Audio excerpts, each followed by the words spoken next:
Desde os filósofos pré-socráticos, nós estamos falando aí algo em torno de 2.600 anos atrás, que os homens se debruçam sobre os problemas relativos ao destino, fatalidade, determinismo e o livre-arbítrio. A doutrina espírita, como uma filosofia espiritualista, também foi convocada ou é convocada a dar a sua contribuição às ideias a respeito. Basicamente, ela nos ensina que nós individualmente somos os responsáveis, os criadores dos próprios destinos, de que não há sorte nem azar, e nem sofremos e nem alcançamos a felicidade por obra do acaso ou por interferência, determinação de terceiros. Mas isso também não pode ser levado ao pé da letra, e qualquer afirmação taxativa a respeito pode conduzir a equívocos comprometedores. Repita-se, o livre-arbítrio humano é limitado, relativo, não absoluto, porque nós não vivemos sós, nós interagimos com as outras pessoas que também possuem, digamos, o seu quinhão de liberdade e de exercício de sua vontade. Além disso, a nossa condição evolutiva, a materialidade do planeta em que vivemos e a subordinação geral a leis superiores, às leis divinas, elas nos impõem condições contra as quais nós não podemos nos insurgir. Nosso tema livre de hoje vai discutir, em cima de um dos milhares de exemplos que ocorrem todos os dias, envolvendo esses conceitos: a liberdade de ação, a dependência de forças desconhecidas, ocorrências diante das quais surge aquela dúvida: será que realmente tinha que acontecer? Eram evitáveis ou não eram evitáveis? No início de janeiro, uma família foi assaltada na Baixada Fluminense. A mulher, grávida de 8 meses e o bebê foram hospitalizados e ficaram em estado crítico. Por que os bandidos os escolheram? Estavam em seus destinos? Eles tiveram um final feliz, mas e quantos outros casos, como por exemplo nas balas perdidas, em que o desfecho não é tão feliz assim? O que aconteceu? Foi uma fatalidade? É o que nós veremos hoje aqui em nosso programa. Vamos tentar encontrar respostas lógicas, racionais, sem fantasias e sem fundamentalismo religioso. Imperdível.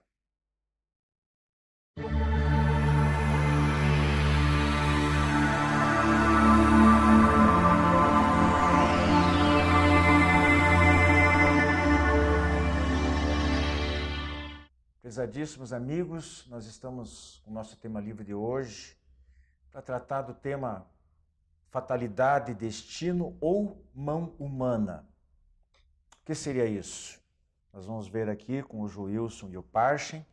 Nós vamos procurar desenvolver em cima de um caso concreto que causou uma certa comoção praticamente no país inteiro, que foi um assalto no Rio de Janeiro, na Baixada Fluminense, onde uma mulher grávida de 8 meses foi atingida na cabeça, ambos foram hospitalizados, a cesárea de emergência, eles ficaram em estado gravíssimo, os dois, e felizmente conseguiram superar, o que, felizmente, né, um caso a bom termo, mas nem sempre as coisas se passam assim. Então, esse tipo de situação é recorrente aqui no Brasil. Lá no Rio de Janeiro, então, nem se fala. A moça, a senhora, o nome dela é Michele, depois nós vamos, inclusive, no abraço fraterno, tornar a mencioná-los, essa família toda, por algum aspecto particular que eu vou abordar. E eu queria, então, ver com o Joilson e o Parchen, né? E nós temos visto quase que diariamente esse tipo de situação, algumas parecidas, no caso de balas perdidas. Até alguns dias atrás já tinham ocorrido 35 casos de balas perdidas só no estado do Rio de Janeiro. Não todos com óbito, felizmente. Mas acho que se enquadra mais ou menos nesse tipo de situação. Então, o que eu quero saber com vocês é o seguinte, são duas perguntas em uma. Se vocês estivessem diante de um caso concreto desses, né, com uma mãe chorando a perda, a desencarnação de um filho, não importa a idade, dessa vítima, dessa violência gratuita que ocorre aí no país. o que vocês diriam para ela? E, na mesma situação, o que vocês diriam para explicar para uma outra pessoa? Digamos, uma pessoa curiosa, uma pessoa que quisesse perguntar o que a doutrina espírita fala, o que ela explica a respeito. Então, se vocês responderiam a mesma coisa tanto para uma pessoa como para outra, ou se vocês responderiam diferente e como que seria essa resposta? Parchin. Bom, eu acho que para uma pessoa no momento de dor, no momento de sofrimento, de angústia, de desespero, né, uma situação dessa, você tem que dar uma mensagem a mais consoladora possível. E realmente nós teríamos que dizer que nada ocorre sem a vontade divina e que possivelmente nós estamos precisando passar por aquela dor, por aquele sofrimento, mas que ao mesmo tempo a bondade divina nos dá força para superar, nos dá os mecanismos de que a gente venha ultrapassar aquela dificuldade, que portanto a gente não pode esmorecer por aquilo que ocorreu e que tem que buscar forças na oração, na fé, na sua crença, buscar força em Deus para que nós possamos ultrapassar da melhor maneira possível. Essa seria a resposta para aquele momento. Não sei se você gostaria, para essa mesma situação, isso. Como é que você abordaria? Não, é bem isso, Paty. Você vai explicar para essa mãe que o filho continua a existir do outro lado da vida, que ele estará sempre ao lado dela, que eles terão a oportunidade até de se reencontrarem novamente. E é o que você falou, a pessoa tem que buscar a fé delas. Nessas horas, parece que Deus quer testar a nossa fé, se realmente temos essa fé. E é isso, é procurar confortar, consolar o máximo possível. Vocês querem dizer, se eu entendi bem, que para uma situação dessa, que a pessoa está envolvida emocionalmente, diretamente com o problema, não adianta tentar dar explicações amplas, filosóficas da doutrina, exatamente, né? É simplesmente o básico, que é essencial e é verdadeiro. Então não é uma enganação, ninguém está enganando a mãe, dizendo, floreando a situação, né? Apenas está se submetindo a alguns detalhes importantes que para ela, no momento, não vem ao caso, para essas pessoas, para a família, né? E mesmo porque, não sendo uma pessoa que conheça a doutrina espírita, não vai adiantar você falar, dar maiores detalhes a respeito da parte filosófica da doutrina, porque a pessoa ou ela não aceita, ou ela não vai nem ouvir o que você vai falar. Então, o consolo é mais no sentido de trazer um conforto para a pessoa. Sem sombra de dúvida, né? E agora, já para quem quer conhecer um pouquinho mais e abordar do ponto de vista filosófico, nós já poderíamos explicar o mundo que nós estamos, que é um mundo de expiação e provas, onde os espíritos nos colocaram através de Kardec, onde o mal ainda impera. E que se nós nascemos neste mundo, nós estamos sujeitos às vicissitudes desse mundo, ou seja, estamos sujeitos ao mal e ao que o mal pode nos trazer.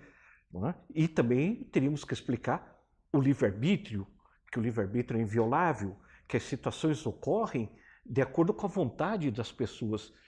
E também não deixar de lembrar que nós temos dívidas passadas, que também trazem uma influência energética e são predominantes ou às vezes partícipes de um processo como esse. Quer dizer, não é tão simples explicar. Até mesmo dentro da própria doutrina, não se tem um consenso sobre isso, o equilíbrio entre o livre-arbítrio e o determinismo, entre o karma e o livre-arbítrio. Ainda são coisas que nós Porque eu acho que eles coexistem, né? Não sei se você concorda. Na situação, no estágio que nós nos encontramos, ambos coexistem. O livre-arbítrio não é absoluto. A gente defende na doutrina espírita isso como uma grande, uma dádiva, uma faculdade especial que Deus coloca para nós, mas ele é desenvolvido aos poucos. A gente não assume ele por inteiro, nós temos várias limitações, inclusive a influência dos outros. Não sei se o Joilson concorda comigo aqui, que nesse caso particular, quando o camarada chega do lado do carro da família, que foi o que aconteceu, né? Ele está, não importa as motivações dele, que a gente bem sabe quais foram, deles e de tantos outros, mas ele escolhe essa história, eu fico concordo com o Parchin, fico com o pé um pouco atrás quando se coloca de uma maneira fatal, determinística, de que eles foram escolhidos, de que eles tinham que passar por aquilo. Então, aquela família. Então, a pergunta que tem, por que eles e não outros? Até que ponto? Eu não sei, Joilson, mas eu vejo que cada caso é um caso. Então, primeiro que a gente não pode generalizar, né? Pode haver várias situações. O que vale para um, talvez não valha para outro. Né? O que você acha? Sim, primeiramente, respondendo à segunda questão, também concordo com o Parche, no sentido de que, se você for dar a explicação deste acontecimento para uma outra pessoa que esteja chegando na casa espírita com uma curiosidade, nós vamos ainda abordar com a pessoa a questão da necessidade do ser de ter passado por aquela situação, que muitas vezes foi escolha dele antes do próprio reencarne, de ter passado por uma situação de prova, de dificuldade dessas. Então, obviamente, aí no caso de uma pessoa que chega com uma curiosidade na casa espírita, querendo saber e buscando os estudos, a explicação é um pouco mais ampla. Né? Agora, o que você comentou aqui a respeito desse livre-arbítrio e do determinismo do cidadão que chega na janela do carro, e a gente sabe quais são as intenções dele, ainda eu vejo nessa situação como uma escolha da própria pessoa passar por aquela situação.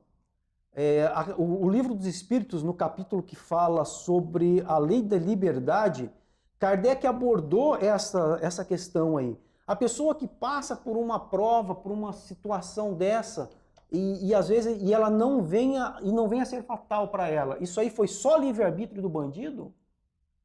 Será que foi só o livre-arbítrio dele? A pessoa, antes de reencarnar, os espíritos esclarecem, e esse capítulo é um capítulo, são 13 questões, que vai da questão 851 à questão 863, se eu não me engano. E ali Kardec pergunta várias vezes e de formas diferentes a respeito dessa escolha, e os espíritos enfaticamente respondem, é escolha da pessoa. Agora, o como que vai acontecer, isso nós não sabemos. O detalhe de como vai acontecer a gente não sabe. Mas o fato dela passar por uma situação de assalto pode, eu não estou aqui, não posso afirmar, mas segundo o Livro dos Espíritos, pode ter sido escolha dela para lembrá-la do que ela está vivenciando, de como ela está conduzindo a vida dela. Joilson, nós vamos fazer uma paradinha e a gente volta contigo nesse mesmo ponto que para a gente debater um pouquinho mais, gostaria de ouvir o Parche também a respeito desse aspecto, principalmente. Voltamos já. A Casa Editora O Clarim divulga há mais de um século a luz e o conhecimento da doutrina espírita com valioso conteúdo, de belíssimos romances a esclarecedoras obras doutrinárias. Conheça, divulgue e compartilhe a lucidez do Espiritismo. Casa Editora O Clarim. Acesse www.oclarim.com.br.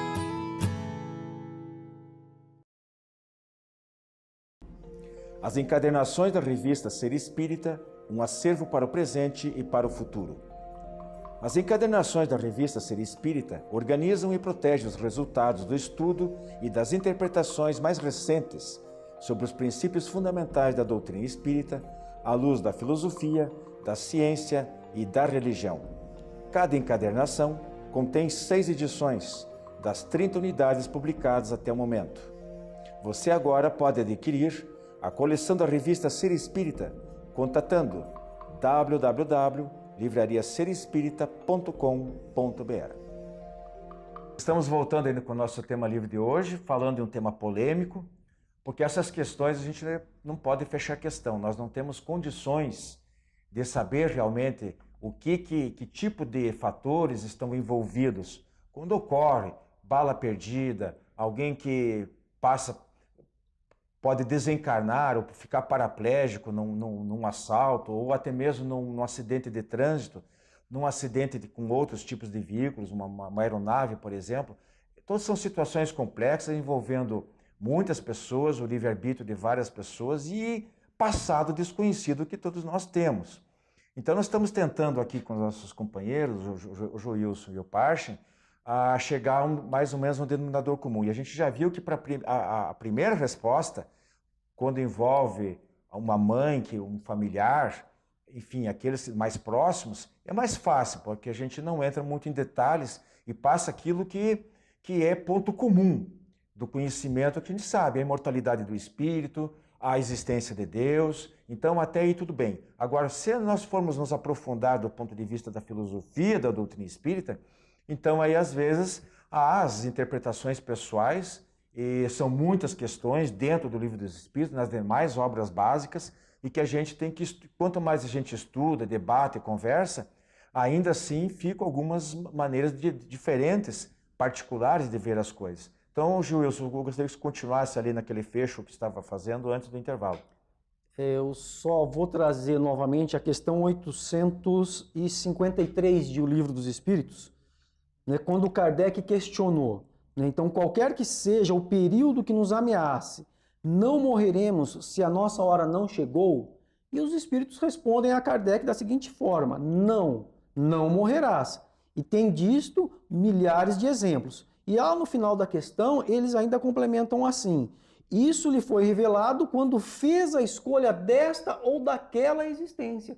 Ou seja, foi o próprio espírito que escolheu o momento do seu desencarne, a forma como ele ia desencarnar. Então, essa é a resposta que os espíritos dão a Kardec na questão 853A. Parche. Eu vou ter que discordar do Julius. Perfeito, fica à Até vontade. porque a interpretação, ela é sempre pessoal.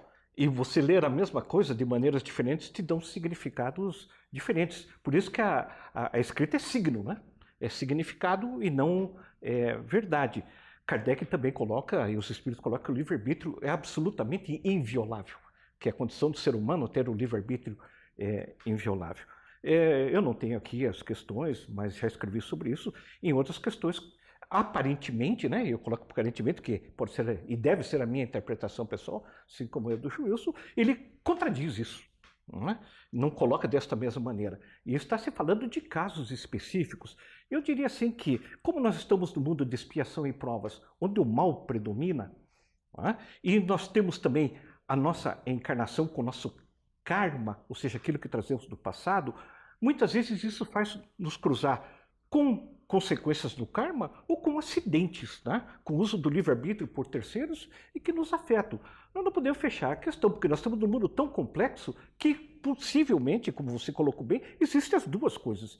Existe o karma funcionando e nos colocando numa situação de risco, de perigo. Existe o livre-arbítrio mal agindo e causando a morte desnecessária, a morte gratuita. Né? Se não fosse assim, se as mortes não fossem gratuitas, não existiria karma. Como se cria um karma se não for gratuito? É porque foi gratuito. Se fosse tudo respostas, um oposto ao outro, estaria se quitando débitos, não é? E isso não ocorre. Nós estamos aumentando o número de débitos pelo uso do livre-arbítrio. Então eu acho que nós não podemos ser radicais. O próprio Kardec dizia que a ética está acima de tudo, mas que o raciocínio, o bom senso, a lógica e a razão devem guiar o nosso pensamento ético. Então, o que não for lógico, nós não podemos aceitar. Eu, pessoalmente, sempre coloco isso nas minhas palestras, não acredito no determinismo e nem no fatalismo do karma. Acho que o livre-arbítrio é sempre inviolável. Kardec, aliás, Chico Xavier, conta a história daquele dirigente espírita, num dos seus livros, que perdeu um dedo na serra fita, e depois questionaram lá como é que aconteceu uma coisa tão boa, era uma pessoa boníssima, né? Boníssima. Como é que foi perder um dedo? Logo ele que trabalha com isso, né? E daí, tempos depois, veio uma resposta numa sessão mediúnica dizendo que ele tinha um karma muito grande de usar mal o seu braço e que ele deveria, pelaquela energia, perder o braço todo. Mas ele mudou tanto ao longo da encarnação que sobrou energia para perder um dedinho. Então eu não acredito que alguém tenha nascido para morrer de forma violenta e não possa mudar isso, não é? Mas acredito sim que a pessoa pode escolher provações que a sujeite a mortes violentas ou a energias tão negativas que atraiam um ladrão, um bandido, alguma coisa que acabe ocasionando um ato violento. Tudo é possível. E nisso aí a beleza da doutrina está em a gente poder acreditar, crer e interpretar de diferentes maneiras. Uma coisa é certa, né? A gente não é uma fé cega. Então a gente tem que continuar, estamos sempre somos aprendizes. É importante isso ficar bem claro que o livre-arbítrio é uma coisa dinâmica, não é estanque. Então nós fazemos o planejamento reencarnatório, quando fazemos, algumas criaturas que reencarnam meio que são chamadas reencarnações padronizadas. Outros têm um planejamento. Mas quando ao chegarmos aqui, nós podemos perfeitamente ir alterando aquele planejamento, né? Essa questão, por exemplo, da hora marcada é muito relativa, porque a gente encontra N casos que derrubam essa questão. Muitos casos, como o próprio suicídio. Então, foi antes da hora. As situações das chamadas moratórias, em que o indivíduo merece viver um pouco mais daquilo que estava previsto para poder terminar. E às vezes não é uma grande missão. Às vezes há um relato no livro espírita em que isto ocorre simplesmente para que a criança que era pequena, ela foi uma questão de alguns anos, e que a mãe teve a prorrogação para que a criança não ficasse ao abandono. Ela tinha mérito para isso. Então foi contornado o problema da enfermidade dessa mãe. Então nós temos que ver que há muitas situações e cada situação precisa de uma análise. A gente não pode ser taxativo, absoluto, em fechar a questão como o Parche colocou. Então, por isso que nós convidamos vocês, caríssimos amigos, para procurar estudar. Aproxime-se de uma casa espírita para a gente poder debater junto. A melhor maneira de aprender é essa que nós estamos fazendo aqui, conversando juntos e trocando ideias, porque sozinho a gente não consegue chegar a lugar nenhum. Nós temos aí na sequência os nossos demais quadros. Até já.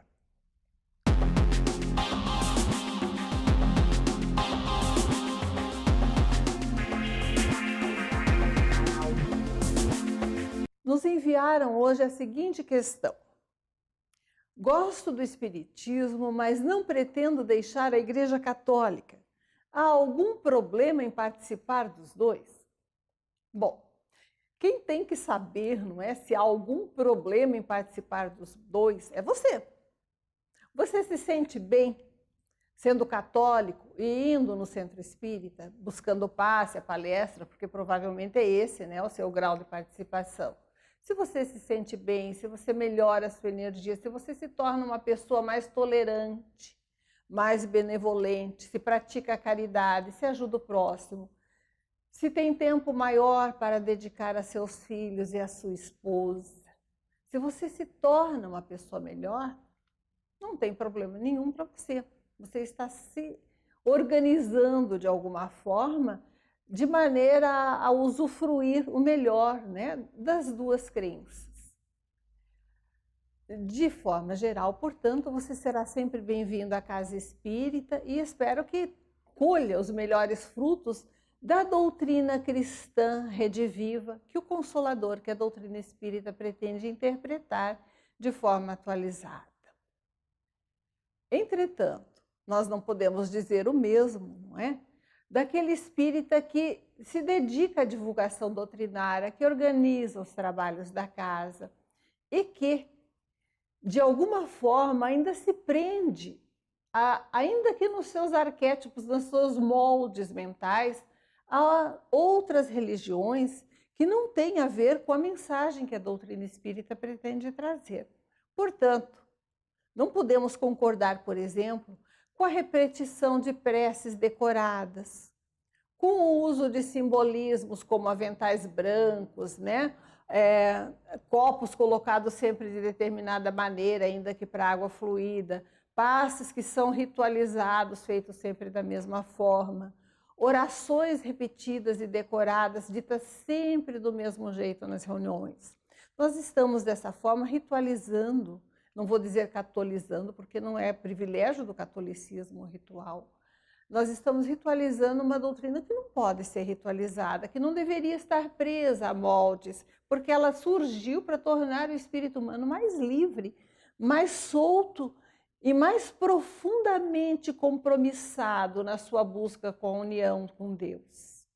Uma busca pessoal, como dizia Jesus, orando em seu quarto, né? Na busca da harmonia e da união pessoal com Deus, que não pode se prender a rituais externos, porque quando nós começamos a repetir gestos e orações, nós perdemos a essência do que aquilo quer dizer.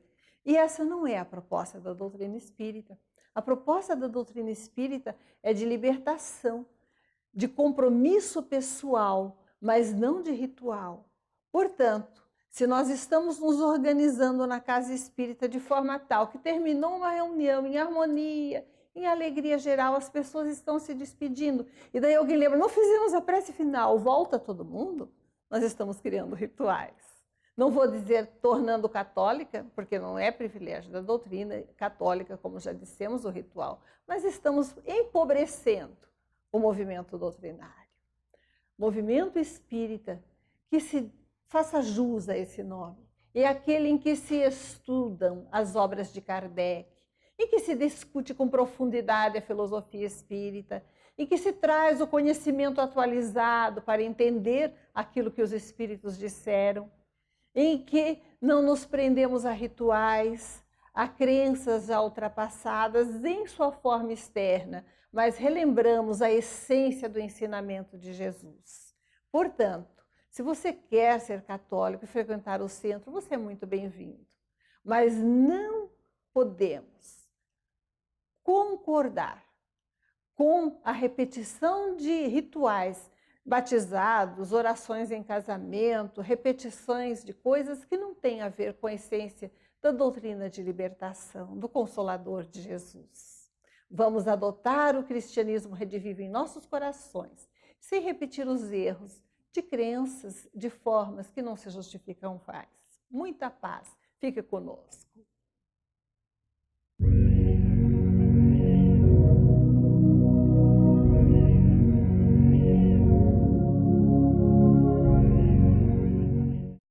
Meu abraço fraterno de hoje vai justamente para os, digamos, protagonistas do nosso tema livre. Michele, a mãe, Antônio, o bebê, e o Wallace, o pai. Os três merecem o destaque e começo pelo pai.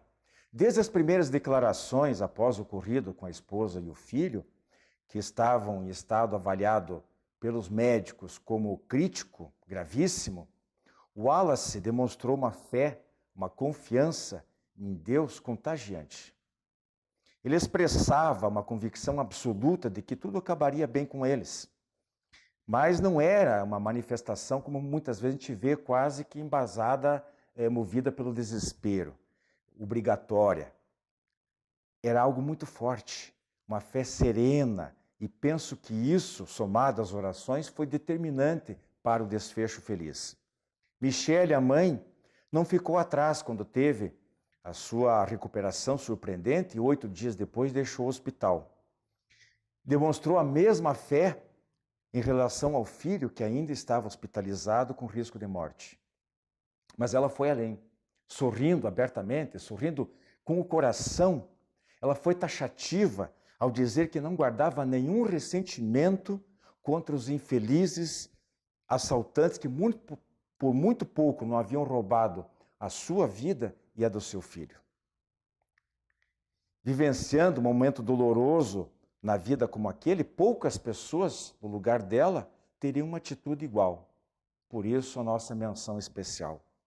Por fim, Antônio, que, embora não seja capaz de compreender tudo o que aconteceu, significa o fato dele ter sido sobrevivido a uma brutalidade, ainda antes mesmo de ter atingido o exterior do ventre da mãe, por razões que desconhecemos, felizmente ele não engrossou as tristes estatísticas da violência no Rio de Janeiro, como a gente tem observado.